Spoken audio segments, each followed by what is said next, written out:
नमस्कार, जय माता दी। मैं हूं आपके अपनी लाइफ डिजाइनर जीतू आचार्य। तंत्र बाधा, प्रेत बाधा, नजर दोष, परेशानियां, ओ माय गॉड, कितने ज्यादा परेशान होते हैं आप। भाई ये वहम भी हो सकता है कभी कभी, लेकिन कभी कभी ये सच्चाई भी होती है। जो फेस करता है ना प्रॉब्लम, उसी को मालूम होता है कि वो एक भ्रम में है या फिर वहम में है, या फिर वाकई ही उसकी जिंदगी में कितने हर्डल्स हो रहे हैं, कितनी रुकावटें हो रही हैं। फिर भी ये समझना जरूरी होता है कि कैसे हम इन चीजों से बच सकते हैं।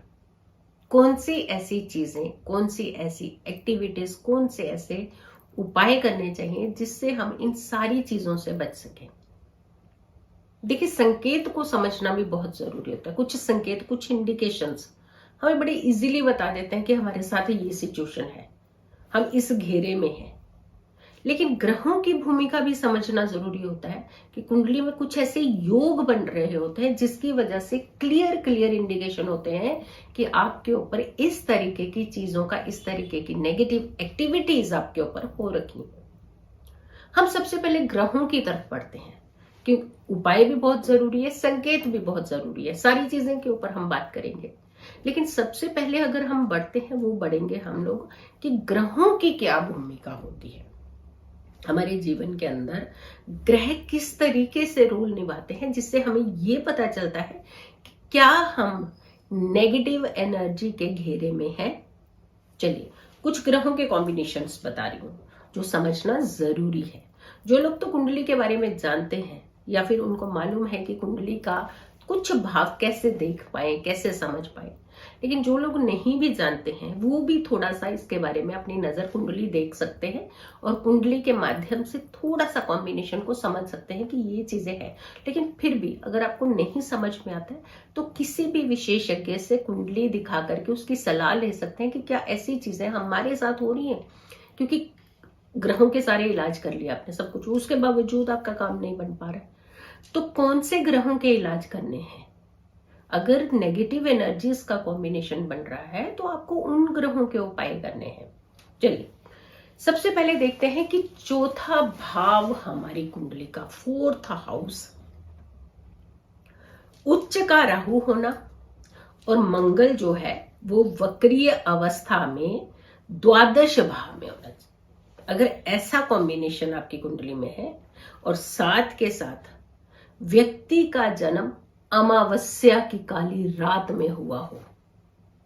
यानी अमावस्या का दिन नहीं, रात्रि, रात्रि का जन्म हो, जब पूर्ण रात्रि, क्योंकि अमावस्या का कंसर्न चंद्रमा के क्षीण होने से ही है। चंद्रमा की एनर्जी को खत्म होने के साथ अमावस्या का कॉम्बिनेशन होता है। तो अगर रात्रि में, अमावस्या की रात्रि में जन्म है तो ऐसे लोग उस घेरे में जल्दी आए होते हैं। एक कुंडली बता रही है और दूसरा आपको अमावस्या की काली रात ये संकेत दे रही है कि ऐसी एक्टिविटीज आपके ऊपर इजीली हो सकती हैं और हुई होंगी। चलिए, ये एक कॉम्बिनेशन हुआ। अब हम दूसरे कॉम्बिनेशन की तरफ बढ़ते हैं। अष्टम भाव में,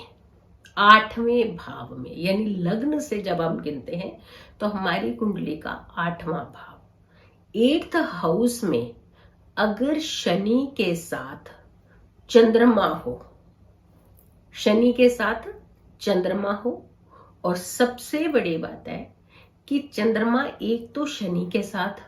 प्लस उसके ऊपर जो दृष्टि है वो भी मैलेफिक यानी पापी ग्रहों की हो,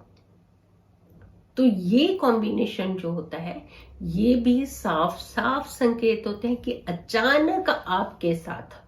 कुछ ऐसी घटनाएं हुई, कुछ ऐसे घेरे में आए।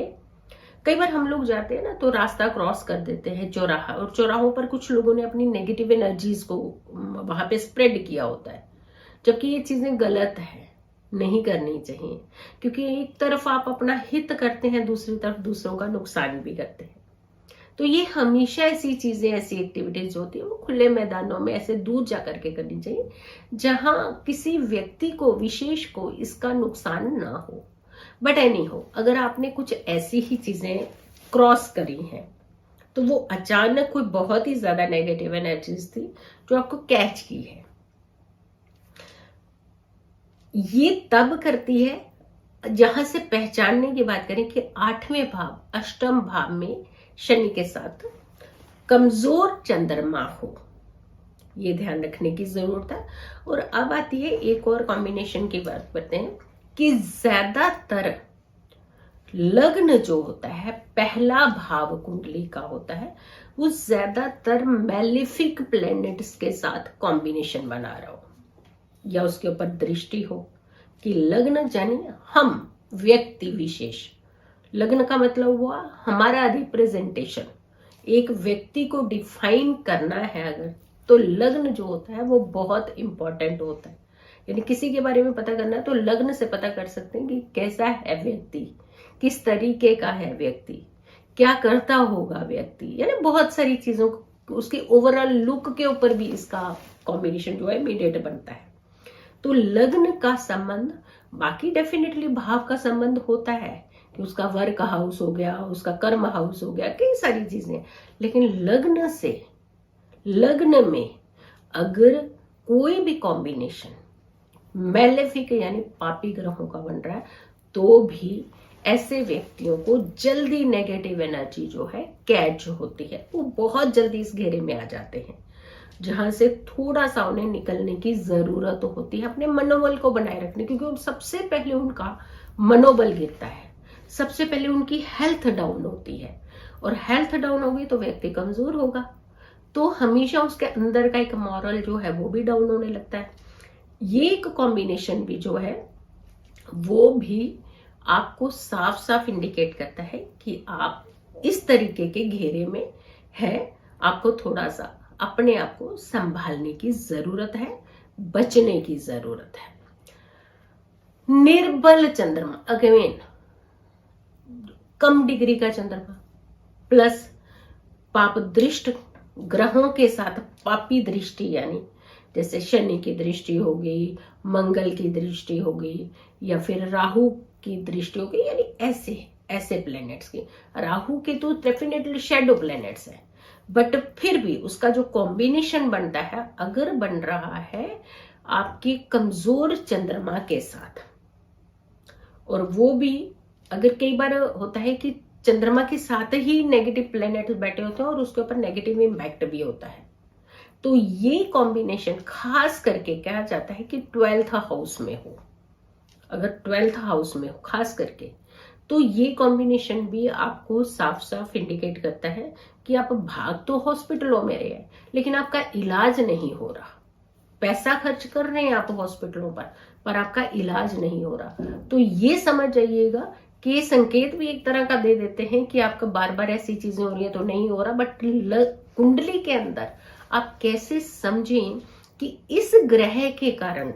आप जल्दी अपने ट्रीटमेंट की तरफ बढ़ सकते हैं कि हमारा ये ग्रह जो है ये हमें डिस्टर्ब कर रहा है, जिसकी वजह से हम जल्दी ट्रीटमेंट करेंगे तो हम सुरक्षित रहेंगे, सेफ रहेंगे।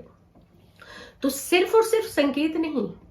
आपको ग्रह भी बताते हैं कि आपकी कुंडली की सिचुएशन कैसी है, आपकी सिचुएशन कैसी है, वहां भी थोड़ा सा समझने की जरूरत है और अपने आप को बचाने की जरूरत है, जो कि बहुत जरूरी होता है, क्योंकि जब जब हम थोड़े से सेफ रहते हैं, सिक्योर होते हैं, तो वहां सारी दिक्कतों से हम लोग परेशान नहीं होते हैं, हमारा मनोबल एटलीस्ट हमारा मॉरल जो होता है वो बूस्ट रहता है। अब एक और कॉम्बिनेशन देखते हैं कि दशमेश अगर अष्टम या फिर एकादश भाव में हो, दशमेश यानी दशम का स्वामी अष्टम में या फिर एकादश में हो, और खास करके वो प्लेनेट भी मैलेफिक प्लेनेट के साथ कॉम्बिनेशन बना रहे हो, पापी ग्रहों के साथ कॉम्बिनेशन बना रहे हो, और पाप कर्तरी में खास करके हो, तो भी ये सिचुएशन आपकी कुंडली की बनती है कि आपके ऊपर ऐसी चीजें, ऐसी एक्टिविटी हो रखी है और बहुत इजीली आपकी नेगेटिविटी जो है आपके पास आ चुकी है, तो भी आपको समझने की जरूरत है। अब ये ग्रहों का खेल हो गया कि ग्रह से कैसे पहचाने कि आपकी कुंडली में इस तरीके के योग जो है वो साफ साफ भूत प्रेत, ऊपरी हवा, या फिर नेगेटिविटी, या फिर नेगेटिव एनर्जीज कह सकते हैं, नजर दोष कह सकते हैं, टोना टोटका कह सकते हैं, कुछ भी कह सकते हैं। बट इन चीजों से देखिए डरना नहीं चाहिए। किसी भी चीज का सोल्यूशन जो है वो डरना नहीं होता है, हमें उसका निवारण चाहिए होता है, ताकि हम उन चीजों से बच सके और आगे हमारी जिंदगी जो है वो आसान हो सके। तो ग्रहों का कॉम्बिनेशन समझ लिया आपने। अब मेरी दूसरी वीडियो में आपने ये देखना है कि संकेत बार ऐसे इंडिकेशन अगर आपके संकेत आपको दे रहे हैं तो आपको कंफर्म भूत प्रेत इस तरीके की बाधा, नेगेटिव एनर्जीज हैं। तो पहली वीडियो, दूसरी वीडियो, ये दूसरी वीडियो में संकेत के बारे में बताया जाएगा कि एग्जैक्टली संकेत है, तो क्योंकि फिर उसके साथ ही आपको निवारण, आपको उपाय भी बताने हैं। तो एक भी वीडियो को मिस मत कीजिए, ये कंटिन्यूशन में है ताकि आप इससे समझ सकें कि हमें क्या करना है। बहुत सारे लोगों तक इस वीडियो को जरूर पहुंचाइएगा, बट मेरी अगली साथ में कनेक्टेड वीडियो होगी जिसमें संकेत के बारे में जिक्र होगा, उसको भी जरूर देखिए, उस वीडियो को भी लोगों तक पहुंचाइएगा ताकि वो भी अपनी रेमेडीज, अपने उपाय करके अपने आप को सुरक्षित रख सकें। अगर आप लोगों ने अभी तक मेरे चैनल को सब्सक्राइब नहीं किया है तो जरूर कीजिएगा, वीडियो ज्यादा से ज्यादा लोगों तक शेयर कीजिएगा। खुश रहिए, स्वस्थ रहिए, पॉजिटिव रहिए। पॉजिटिव रहते हैं तो हर समस्या से हम दूर रहते हैं। जल्दी हाजिर होंगे एक अच्छी वीडियो के साथ, तब तक के लिए नमस्कार।